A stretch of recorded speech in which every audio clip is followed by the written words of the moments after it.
Today's video, we are going to talk about some of the news that is going on in the world. We're going to talk about the news going on in the wars, the Ukrainian theater, as well as in the Middle East. We are seeing many reports of what is happening when soldiers from losing sides are retreating. And we're also going to talk about the ceasefire that has been agreed to between the Lebanese and the Z state and see what its implications are. You're going to have to stick around until the end to hear my thoughts on what I think is happening and what's going to happen next. First, we're just going to look at some of the news articles. Before we get started, please like the video and subscribe to the channel. Write a comment. So we got an article here. It says only 1 in 5 Ukrainians would vote for Zelensky. Yeah, the green t-shirt. He is very unpopular in his country. People do not like him. We've seen lots of reports of the green t-shirts men. They have surrendered and they are losing territory.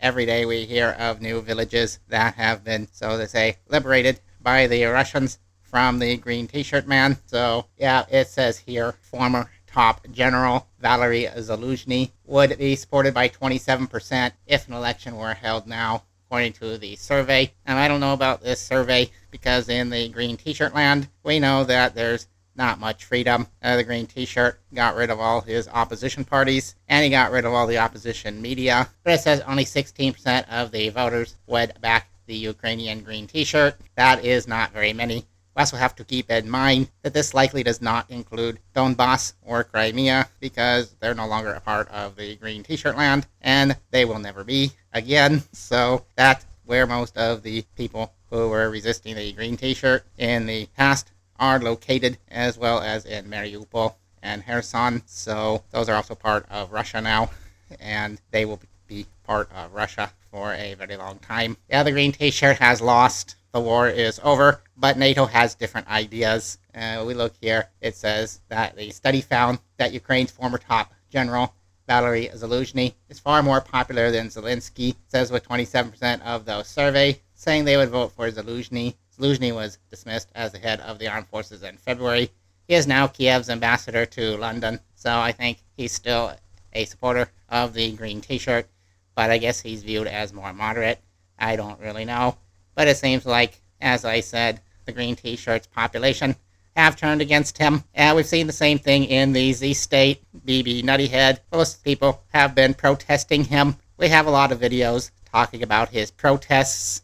People protesting him about the firing of the defense minister, his former partner in crime. You can see that video. Both of them have arrest warrants issued by the ICC. Got a video about that too. Also says former Ukrainian President Pedro Poroshenko. Poroshenko lost to the green t-shirt in 2019. Poroshenko would receive 7% if the vote were held now, followed by military intelligence chief Kirill Budanov at 6%. Budanov is also a green t-shirt supporter. Yeah, they don't like the green t-shirt, but they still want a Ukrainian state. The Russians, they are still going to have a lot of issues if they try to control the whole country.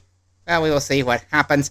But most of the people in the east part of Ukraine, they would rather be ruled by Russia. Most of them are Russians. That's a different topic, though. If you don't know the history of the conflict, leave me a comment below, and I will be more likely to make a video about it if I see that people are interested in it. As we switch back over to the Z state, we can see that there was a ceasefire. Here we have an article. It says, as Lebanese people return south, Israeli settlers mourn security loss. Yeah, there was a ceasefire.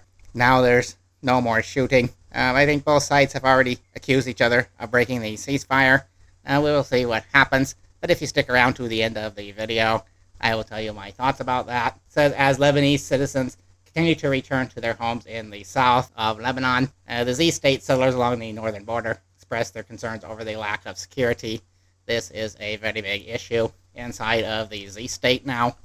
You have to remember that they are settlers. It is occupied land. And I think if you go back to like 1948, most of those towns, they belong to Palestine and Lebanon. The Z state has taken them. There's also the Golan Heights. That is also occupied by the Z state, but it is Syrian land. Many people in the Z state, some of them have declared victory But we did have Ben Gvir. He has said this is a loss, and a lot of the Z State media is saying this is a loss. We have seen similar things happening between the losing side in Ukraine and the losing side in the Z State. We got an article here. It says Russia accuses Ukraine of massacring civilians in an attempted false flag. Residents of Selidovo have testified about Kiev's forces committing war crimes. The Russian Foreign Ministry has accused Ukrainian forces of executing civilians in a Donbass town as part of the false flag. Yeah, we see a lot of false flags. These Z-type people and these N-type people, people with aspirations to become the next mustache man from Germany. That's kind of what we have in Ukraine, like the Azov. They don't really exist anymore, thanks to the Russians destroying them. So they are no longer terrorizing people. These type of ideology, which is basically the same, whether it's an N or a Z type, they like false flags, and that's how they project their war crimes onto the opposing side. They wanted to frame Moscow for war crimes. Yeah, the Russians are not committing war crimes. It is the other side, but they always want to have their false flags. Witnesses claim that mercenaries, including alleged Polish nationals, carried out the killings. And if we go back to World War II, there were definitely problems between Ukraine and Poland, and that's a different topic too. But it's not surprising to see that these are even mercenaries, and probably not even local Ukrainians or Russians that are committing the crimes. Yeah, it is NATO, the arm of the West. So Selidovo, located about 15 kilometers south of Pokrovsk in Donetsk, was under Kiev's control until it was fully secured by Russian forces on October 29th. The town has an estimated population of 21,000. Now, I also saw an article where they were bombing buses in Kherson. Yeah, the Ukrainians, or maybe even more likely, some mercenaries from NATO countries, they were bombing buses of civilians, probably Ukrainians and Russians. They're civilians. Yeah, people who don't agree with the green t-shirt, they are getting massacred. Now the US and UK and France have given the green t-shirt bigger and better weapons, and they are shooting them into Russia at the moment. That is very scary. Don't poke the bear. Yeah, we have a couple of videos about what happens when you poke a bear. It's not a good idea. They're really trying to ramp up this conflict. They're trying to turn this war into a World War III, and it could get very dangerous. There's even talks of giving the green t-shirt nukes, and you know what he's going to do with those? He's going to push the red button. There's a video where I talk about who is going to push the nuke button, the red button first. The green t-shirt looks like he is the top candidate at the moment. I had made a different prediction before, so you have to go back and watch that. But I think my prediction now is that it is the green t-shirt who's going to push that red button as soon as he can, as soon as he can get his fingers on it. That's what I think right now, and that's what we are headed to. NATO is even talking about invoking Article 5 over supposed cyber attacks.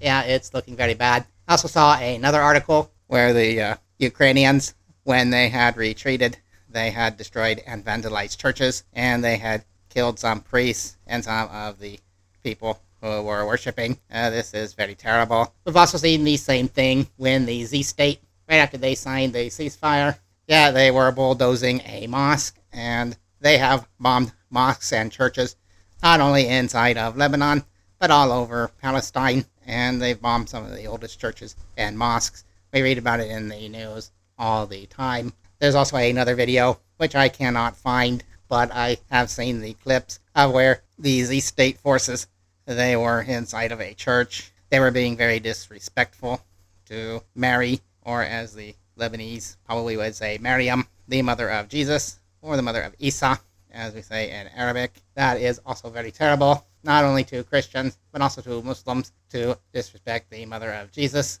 These people, they are sore losers. The likelihood is that they are, as I said, people not from the region, as they're saying, NATO mercenaries inside of Ukraine. And we know that the Z State is also full of European settlers.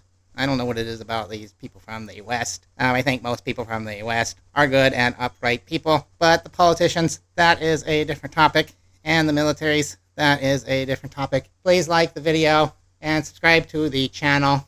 Help out the algorithm. Want to get this type of news out to more people, because the main media, the mainstream media, they don't like to talk about these things. As we know, there is now a ceasefire between the Z State and the H group of Lebanon, between the Lebanese. I made a video on November 18th where I had predicted that there would probably not be one. It looks like I was wrong. Yes, the Z State, they have agreed to stop destroying Lebanon. That's very nice of them. And the U.S. went in and mediated, and it was done very, very quickly. Yeah, this is because, as I said, the Z State, they have lost militarily. They cannot take over Lebanon. They couldn't even take any villages. They took some mountains and some hills. That's about it. Now they are 60-day ceasefire. And as I said, the Lebanese people who had been displaced, they're already starting to come back home. They're very happy that the killings have stopped because the Z State was killing a lot of civilians. You can watch that video because we talked about it. And there's a clip from Scott Ritter who talked about some of the history. He is better at it than I am. Please go back and watch that video. Yeah, we see here that, as I said, the Z State, their settlers do not want to go back to the border. I bet many of them have left the country. They're probably in Europe, and they may have joined it up with the Ukrainians. If they haven't yet, they may in the near future. It's hard to know. The two conflicts are quite linked. It looks like right now that the West, they want to escalate in Ukraine. They seem to be scared of the resistance and of the Iranians. Also, the U.S. is about to change presidents, and I think they're scared that the Ukraine war is lost, so they want to ramp it up before they ramp back up the Middle East. They agreed to a ceasefire. That gives both sides a chance to regroup and rearm. However, the thing about the ceasefire is it did not include Gaza, and I think that was one of the H group of Lebanon. They had always said that they were in this war, take the pressure off of Gaza. They started tit for tat, and they didn't want a full-scale war. They did not want destruction in Lebanon, but they wanted to distract the Z State military, and they have succeeded in the second part of distracting the Z State military for almost 14 months, and I think they did a very valiant job, a very good job of defending their country when the Z State tried to invade, even after the loss of their leader, Hassan Nasrallah, and they were able to regroup, and they were winning. They were defeating the Z State, and they were even attacking far into Tel Aviv and sending in missiles, and the Z State has decided that they got scared. It seems like they got that ceasefire very quickly. However, they did not succeed in getting into the conflict in Gaza, and I think many people also feel like that they should have done that, and that would be my opinion. I do think that they should have waited and should have kept attacking, but I do not know what is going on behind the scenes, nor do I know the future, so I hope that I am wrong, but I think this is somewhat of a victory also for the Z State, because now they can go into Gaza, and they even have their ministers. I think it was Smotrich saying his goal is to depopulate the land. They're going to cut it down by half. Yeah, they are openly talking about a G-side. Well, they've been committing a G-side. It is a victory for Lebanon because they are spared from the G-side, and that is very good, and it gives them a chance to regroup. And the population of Lebanon and places like Syria and Iran, of course, is more than Gaza. It is very terrible for the Palestinians, especially in Gaza. I really hope that there's a solution. Biden, he talked about a ceasefire. That was a few days after his ambassador had single-handedly vetoed the ceasefire resolution in Gaza. I don't think it's very believable. But yeah, if they want to focus on the war in Ukraine, they may get the Israelis to agree to a ceasefire. We will see. I don't think it's very likely, and I think the Z State will go and commit a G-side. And with the focus on Russia and Ukraine, it will probably not be so much in the media, but you can still see all the crimes they're committing if you just look in the news. And if you subscribe to the channel and like the video and write some comments, more people will hear our news, and you can share it with your friends. Then you'll see what's going on. I hope that there will be peace in all of these conflicts. I hope that I am wrong and that there will be a ceasefire in Gaza, and that this ceasefire made in Lebanon is the correct decision. Many people, I think, don't necessarily feel that way, especially in Palestine. These age groups, they all have said that it's a good thing that there's a ceasefire in Lebanon. Anytime there's less war and less fighting, I think that's a good thing. Yeah, we hope that peace prevails. So, thank you for watching, and we'll see you in the next episode.